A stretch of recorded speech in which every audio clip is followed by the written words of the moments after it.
It's good to study the beginning of things so that we understand where things come from, how things were formed, and why we should respect them in the way that it shows up in the Bible. This is Elder Adrian Heyman going through another lesson in a series on the book of Genesis. We just started, so if you want to join and see what I've already spoken about, you can look through my Facebook page, Adrian Heyman, or if you want to go back even further, you can go to my YouTube page, Elder Adrian Heyman, and look under playlists.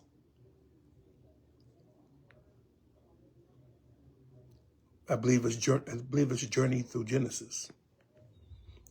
And if you like it, you can definitely make comments on them. You can show that you like them. If you don't like them, you can also mark you don't like them as well. It means I need to brush up on what I need to do. Also, if you want to subscribe on that YouTube page, then please do so. And if you want to invite others to look at what it is, we want really to spread this all around the world, to be honest. Want people, and there are people that are seeing these, that are over in Pakistan, over in South Africa, and in other places. So we want to be able to say things or to bring things that would be beneficial to people, not just of our culture, but others around the world, because everyone needs Christ. Everyone needs to know who God is. So in this section, I'm going to start off with verse number 7 of chapter number 2 of Genesis. And it reads, "And the Lord God, and Yahweh God, Yahweh Elohim, formed man of the dust of the ground." Now, many people feel that's very important because he doesn't say that about the animals, doesn't say that about the fishes, doesn't say that about the birds. It's possible he also created them out of the soil of the ground, but it wasn't seen.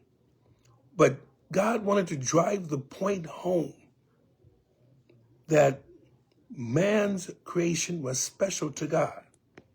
So he took the dust and he manipulated it into a body that begins as a baby, then through the beginning of specialized cells to breathe, to see, to touch, to feel, and for all other bodily functions, that by the time the baby's born, you have a duplicate creature that is still forming and is still developing outside the womb. But it's a very special thing of what God has done for us. Someone says that we are fearfully and wonderfully made. And if you look at us and we start getting bogged down upon our weaknesses, you will realize that we are extraordinary creatures. Not for us to say that we're the best thing since whatever, but to be amazed at the wisdom and the love and the knowledge of God to put all these things in us so we can communicate in various ways that birds can't do, that animals, including monkeys, can't do, that the fishes can't do. Some of them communicate through sound, but we have various ways of changing that sound, formulating words, making it go through various medium, whether it's you and me in person, or by a phone, or by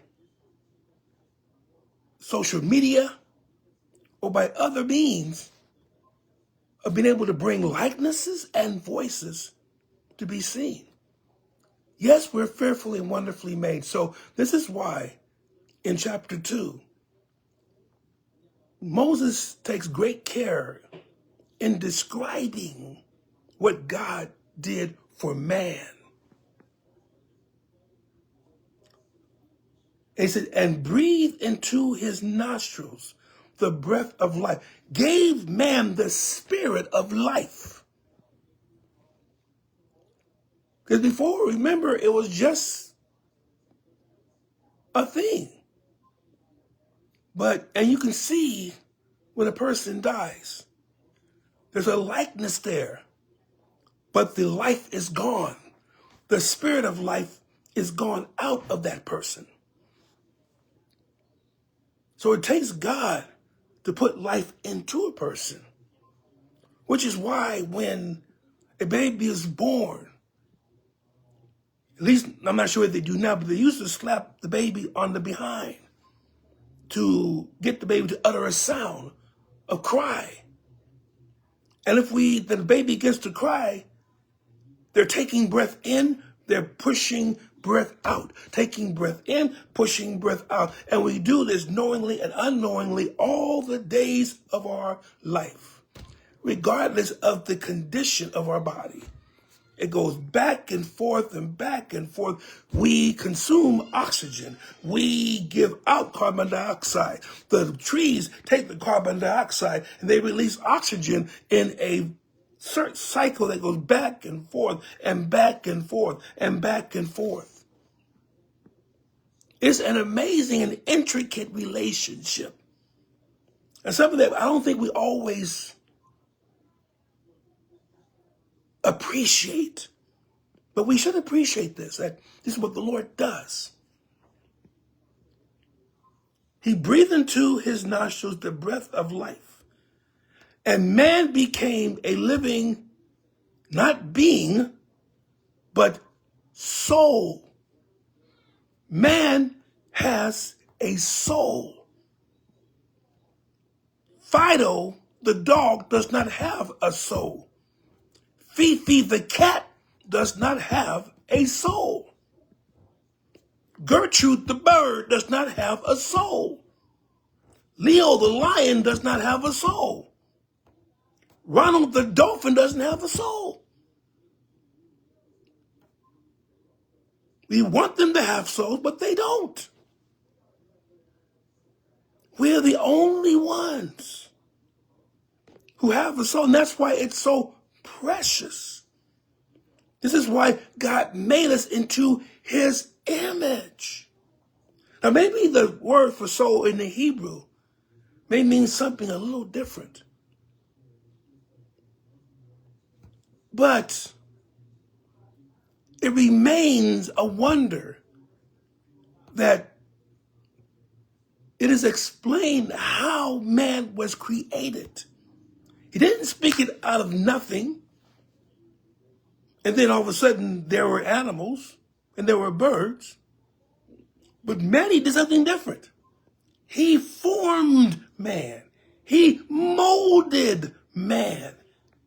He created man out of the materials of the ground. Which is why from dust you are, and to dust you will return.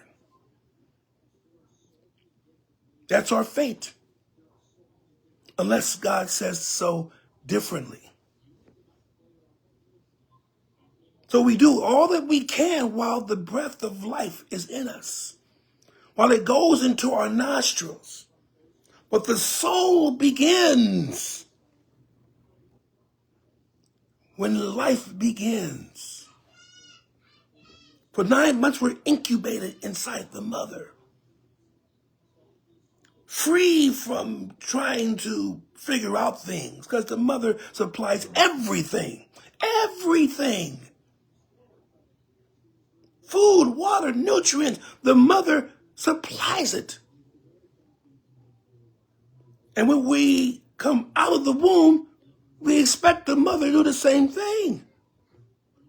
And a good mother does, with help from daddy. If daddy's there, of course. Verse number 8. And the Lord planted a garden eastward in Eden. And there he put the man whom he had formed, which gives you another idea. Eden was the place of paradise. Does it mean the entire earth was a place of paradise? Plants were growing everywhere, but not in every instance. There may have been deserts in certain places. There may have been high mountain ranges in certain places. There may have been swamps in certain places. But in Eden, God specifically created a home for man, stocked with enough food to more than satisfy the hunger. And later we'll see how there's even rivers that water the garden that man could take water from. All of his needs were taken care of. It was a temperate climate so that it wasn't too hot, it wasn't too cold, it was just right. So man didn't need to put clothes on. Everything was already there. When God works with you, he makes sure that you have what you need. You may not like it because you want something else, but God keeps you with what you need. No, we're not in Eden anymore. Some of us are in. I remember living with my father, living close to a place called the Jungle. Some of you that are in LA, you know exactly what I mean. It was called the Jungle because they had built all these apartment buildings, nothing more than 2 or 3 stories. But it was right next to the land formation called Baldwin Hills. And many people who didn't have a lot of money, they gravitated towards those places. It looked pretty lush. But it wasn't always populated with people that cared for your well-being. It was called the Jungle. And those that lived there, I don't say they were all scared of things, but I remember going there when I was a child. It was one of the places where, hey, this is not a bad place. You see a lot of people here. Certainly it was better than living on 66th Street. But I didn't know about the proliferation of gangs everywhere.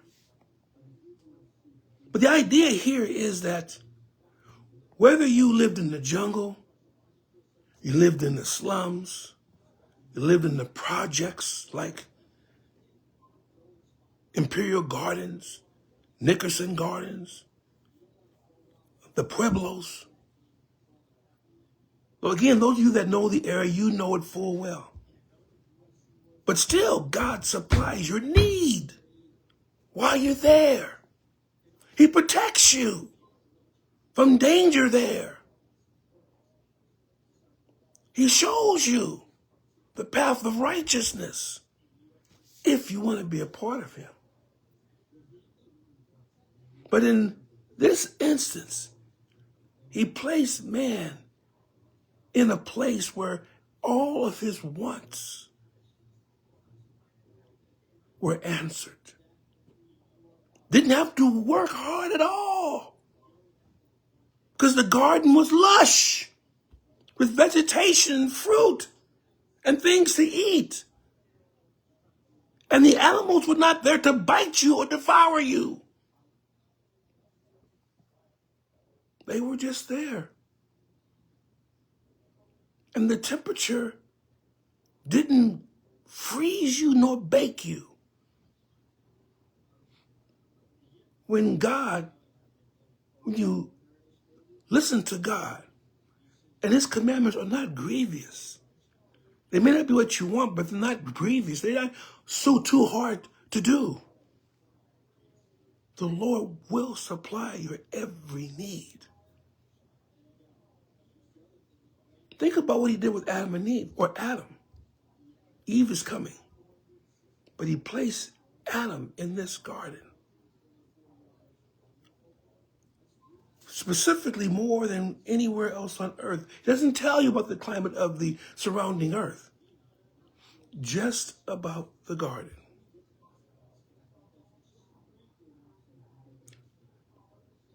He will put you in a place that's not like any other. But spiritually, you'll know that you're protected by God. He's done it before. He'll do it again. May God bless you. May he keep you. And stay tuned for a next session of Journey Through Genesis. God bless you.